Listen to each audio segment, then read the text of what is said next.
Hello everyone! Narito na ang Len para sa ating ika-160th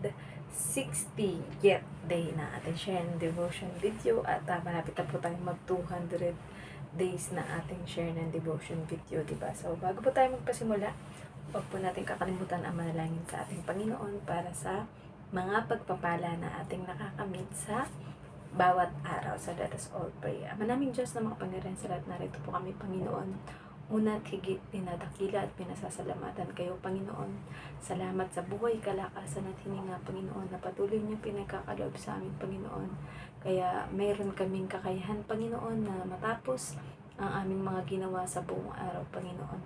Salamat po sa lahat ng mga pagpapala, Panginoon. Ito man ay hayag o hindi hayag na mga pagpapala, Panginoon. Ngunit salamat din, Panginoon, sa mga tao na ginagamit niyo, Panginoon, para maging pagpapala sa amin. Unang higit sa aming mga amo, Panginoon, sa iba pang mga tao, Panginoon, na ginagamit niyo bilang instrumento, Panginoon, upang kami ay mapagpala, Panginoon.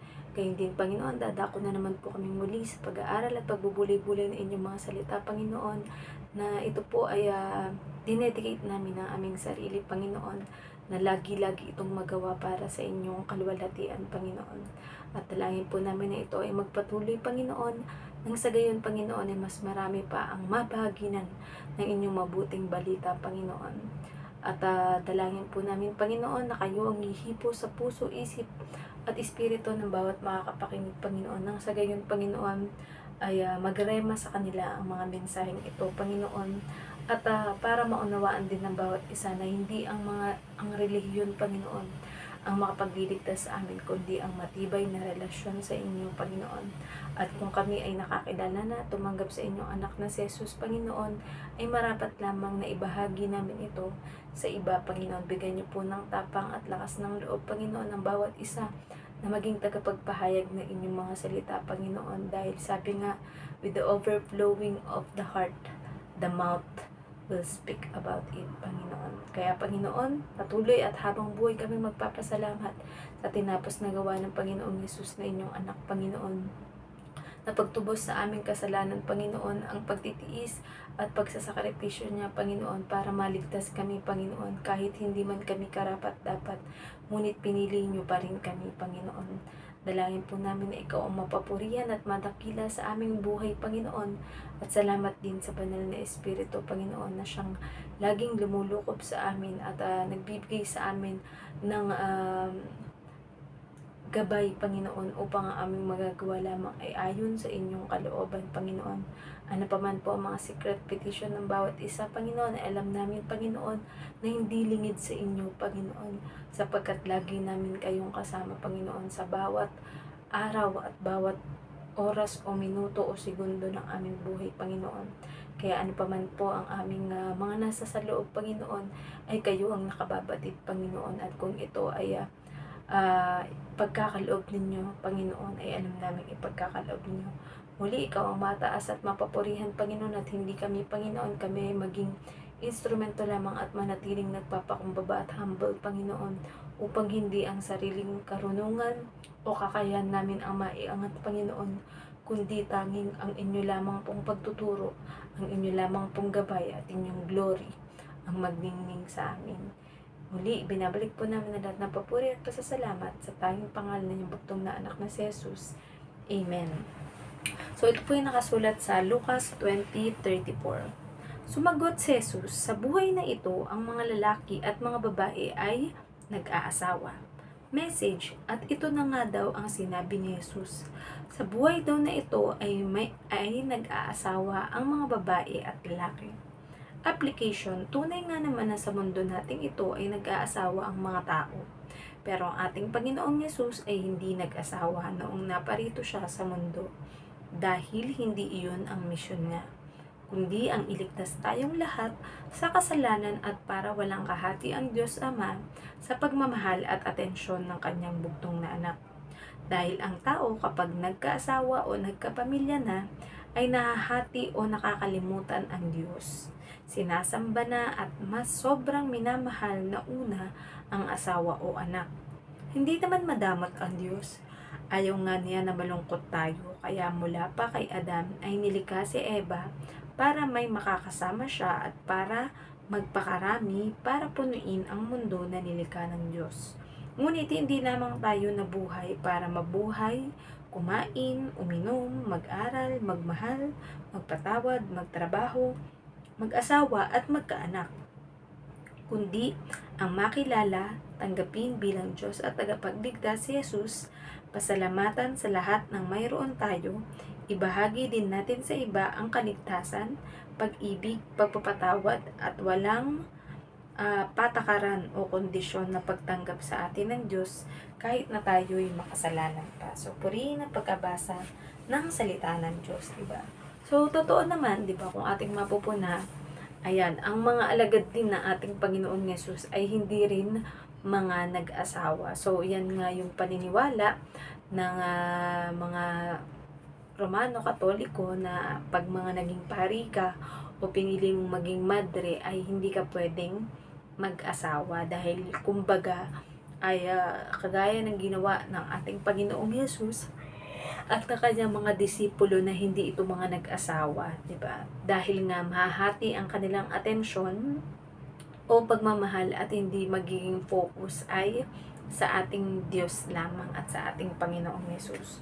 So, yun na nga, kasi diba mapapansin natin at alam ko karamihan ay napapansin natin na ang mga tao, madalas sobrang minamahal ang kanilang mga asawa, mga boyfriend or girlfriend pa lang, diba?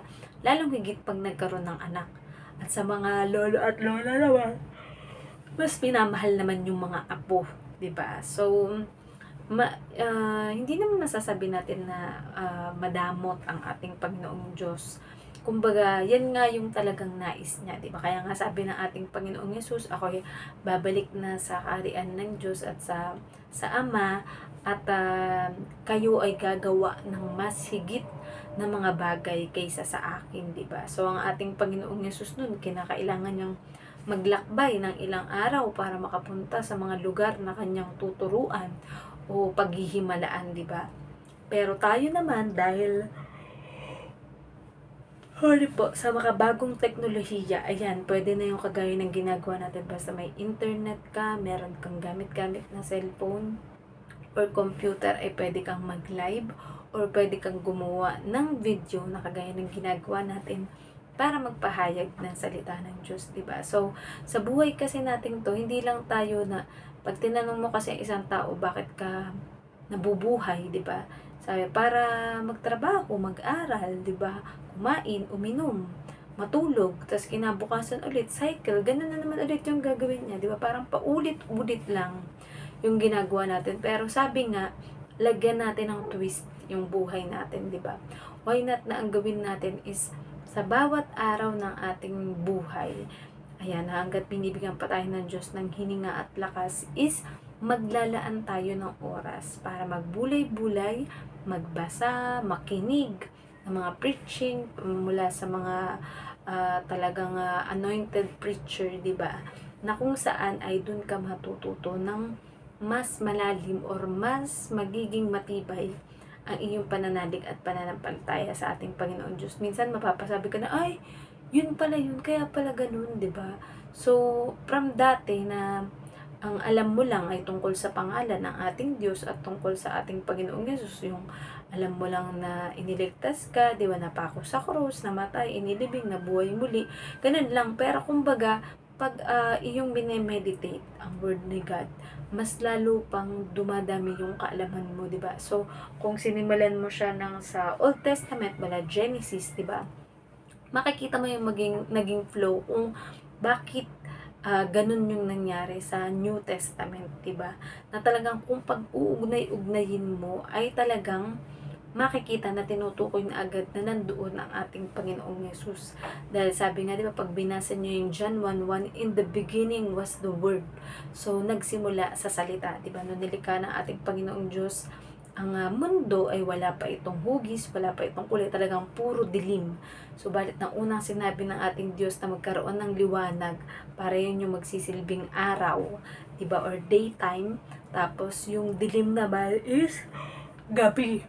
Ayan, hanggang sa 6 na araw na nilikha ng Diyos ang lahat, maging ang tao sa pinakahuli. 'Diba? At ang tao, pinaka-espesyal dahil kung ang lahat ng ginawa ng Diyos sa mundo at kinreate, 'diba, mula sa simula pa lamang ay maganda, pagdating sa mga tao ay pinakamaganda.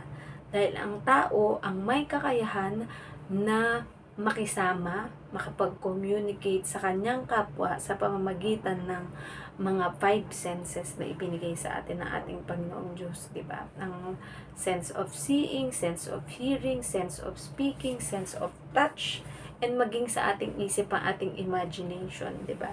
Yan yung pinakamalawak sa lahat ng ating imahinasyon. Dahil kahit nasa isang lugar ka lang na, halimbawa, nag-i-imagine ka lang, imagine mo na nasa Amerika ka, pwede ka na maging nasa Amerika.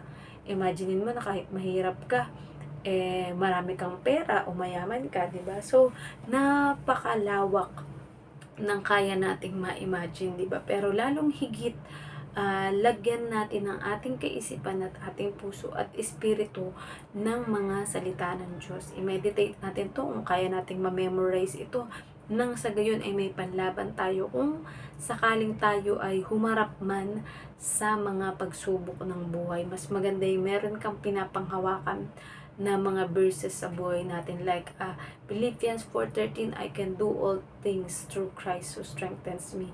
And lalong higit yan, John 3:16, para alam natin that for God so loved the world that He gave His only begotten Son, that whosoever believes in Him shall not perish but have eternal or everlasting life, diba? So, yun naman ang pinakahangad ng bawat isa sa atin. Kasi kahit anong pagsusumikap natin, may ending ang buhay natin. Sa ayaw at sa gusto natin, ang magiging ending nating lahat ay ang kamatayan. Subalit, if you accepted the Lord Jesus Christ as your Lord and Savior, secured ka at di ka matatakot kahit harapin mo pa ang kamatayan. Baka nga ang maramdaman mo pa ay masaya ka pa at matutuwa ka dahil finally, nakikita at makakasama na natin ang ating Diyos at lahat ng mga namuhay ng matuwid, mga disciples, mga kilalang mga tao sa Bible na namuhay na puno ng pananampalataya at pagtitiwala sa ating Diyos, diba? So, nawa po ay may natutunan kayo sa ating share ng devotion video ngayon. Bukas po uli.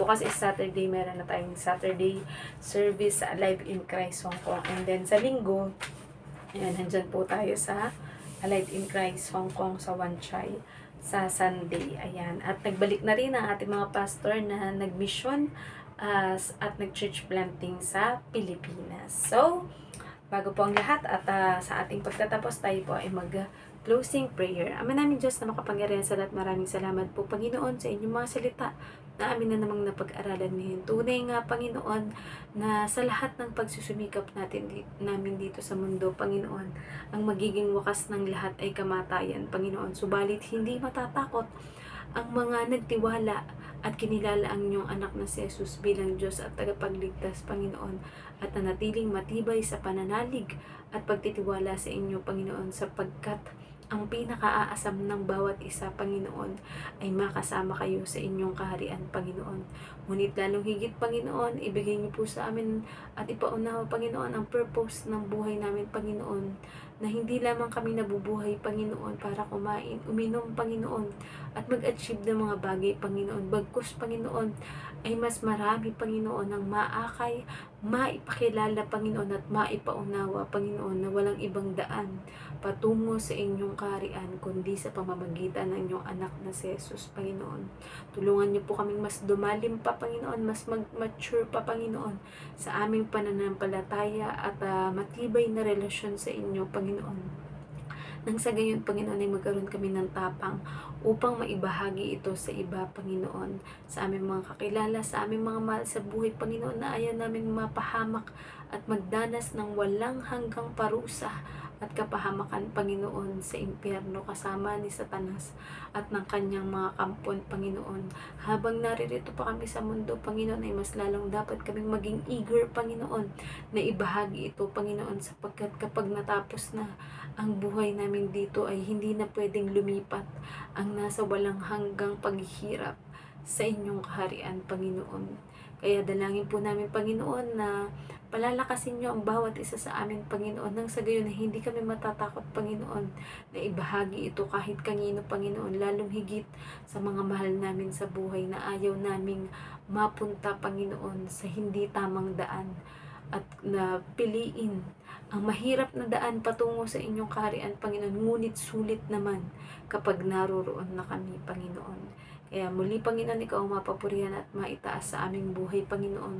At gayon din, Panginoon, dinadalangin namin ang lahat ng mga dumadanas ng mga pinansyal na mga pagsubok at problema, Panginoon. Mga utang sa trabaho, Panginoon, sa negosyo, Panginoon, at mga pinagkakakitaan, Panginoon. Mga balak na ipatayo, mga balak na bilhin, Panginoon, o mga balak na pag-aralin ng inyong mga salita, Panginoon, o mas lalong magamit, Panginoon, ang mga ipinagkaloob nyo na mga kayamanan, Panginoon, para sa ikalalago, Panginoon, at ikalalawig ng inyong gawain dito sa mundo, Panginoon. Kayo po mag-i-strengthen at magpo-provide sa lahat ng pangangailangan ng mga taong ito, Panginoon, na nangangailangan ng pinansyal na mga problema, Panginoon, at pinansyal na mga pangangailangan, Panginoon. Gayon din, Panginoon, dinadalangin po namin, Panginoon, sino man na may mga sakit at karamdaman, Panginoon, na physical, emotional, at spiritual, Panginoon, ay alam namin na kayo ang aming healer, Panginoon, na bago pa man namin idalangin ito, Panginoon, ay dininig nyo na, Panginoon. At kung ang nararapat, Panginoon, ay ang magpahinga na ang taong iyon, Panginoon, at pumunta na sa inyong kaharian, Panginoon, ay matanggap po ng bawat mga kapamilya at may iwan, Panginoon, na iyon na ang inyong kalooban para sa taong yun, Panginoon, para hindi na siya maghirap, Panginoon, at maging maluwalhati na ang kanyang buhay at makapahinga na siya ng tuluyan sa inyong kaharian, Panginoon.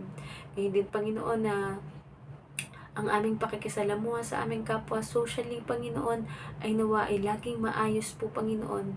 Lagi naming hangarin ang kapayapaan at ang mas kabutihan ng kapwa namin kaysa sa aming sarili, Panginoon.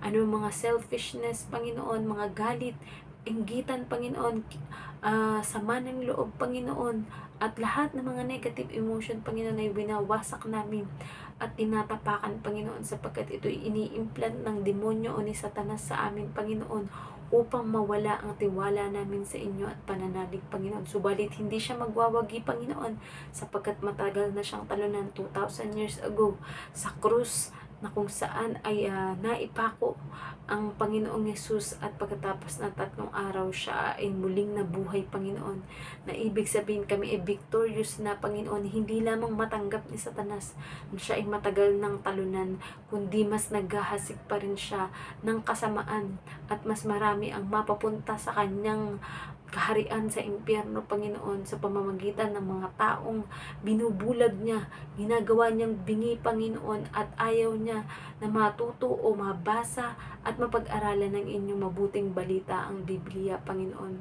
Subalit hindi po titigil, Panginoon, ang bawat mga pari, mga pastor, mga misyonero, mga evangelist, mga preacher and teacher, Panginoon, na ibahagi sa bawat isa, Panginoon, kahit kaming mga ordinaryong tao, ordinaryong mga mamamayan, Panginoon, ay ibabahagi sa lahat ang tungkol sa kaligtasan na nagbumula sa inyong anak na si Jesus, Panginoon. Nang sa gayon, Panginoon, ay mas marami ang mapunta sa inyong kaharian, Panginoon.